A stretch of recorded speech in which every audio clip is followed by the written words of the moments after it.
কোনো গ্রুপিং ছিল না, আমরা একসাথেই দাওয়াতে তাবলীগের কাজ করতাম। একমাত্র ব্যক্তি সাদ, যার জন্ম ইন্ডিয়াতে, আমাদের বাংলাদেশের কেউ নয়, সে তার একক আমির দাবি করার পর থেকে এটার মধ্যে আপনার একটা গ্রুপিং হয়ে গেছে।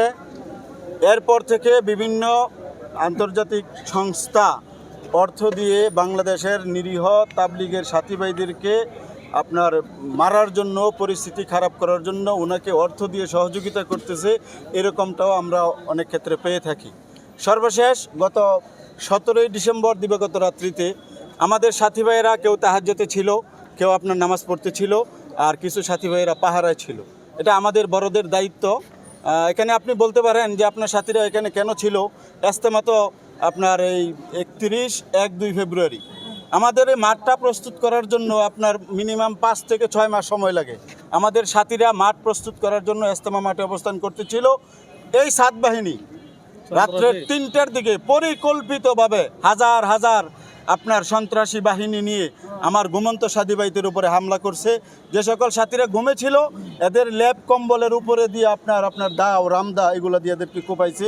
বিশেষ করে আমার শিবপুরের মাসিমপুর একটা ইউনিয়ন, ওই ইউনিয়নের 2 জন সাথী আছে, আমি এদেরকে দেখছি, এদের মাথার মগজ পর্যন্ত এখনও বেরিয়ে আছে।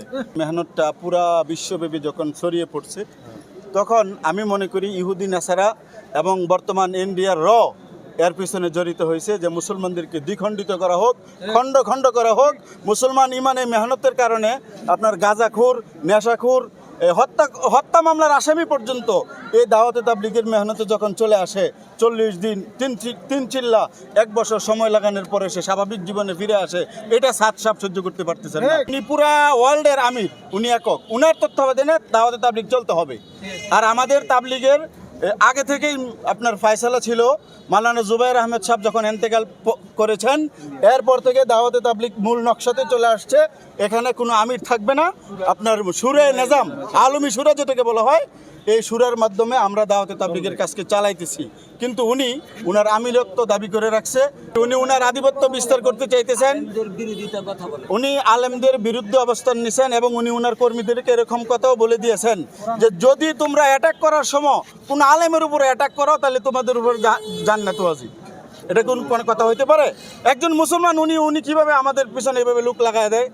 জেলা কওমি মাদ্রাসা পরিষদ তানজিম বোর্ডের পক্ষ থেকে আজকে কাউরাপাড়া ঈদগাহ মাঠে বিশাল জনসমাবেশ হয় এবং তারপর থেকে মিছিল নিয়ে আমাদের ডিসি অফিসে আসা হয়। আজকে কার্যক্রম ছিল যে 17 ডিসেম্বর টঙ্গীর ময়দানে ইবাদতরত মুসল্লিদের উপর আতর্কিত হামলা বাহিনী সন্ত্রাসীরা হামলা চালায়। তারা হলো সাতপন্থী, যা নরসিংদীর মধ্যে কিছু লোক নির্দিষ্ট ছিল, তারাও সেখানে হামলায় শিকার ছিল, তারা হলো খুনি সাব্যস্ত হয়েছে। আজকে নরসিংদীতে উলামায়ে কেরাম প্রকাশ্য বক্তব্য দিয়েছেন যে 40 জন আহত হয়েছে, অনেকে গুরুতর অবস্থায় হসপিটালে আছে এবং তাদেরকে যারা হামলা করেছে এর মধ্যে নরসিংদীতে কয়েকজন লোক নির্দিষ্ট করা দেওয়া হয়েছে। একজন হলো মীর মহসিন, ব্যাপারী বারা মোমেন, ইব্রাহিম মাস্টার, হলো আমিনুল হক ভুইয়া বাচ্চু, এরপর হলো ডাক্তার মুস্তাফিজুর রহমান শাহ, আর এরকম 10-15 জনের নাম একটা লিস্ট আছে।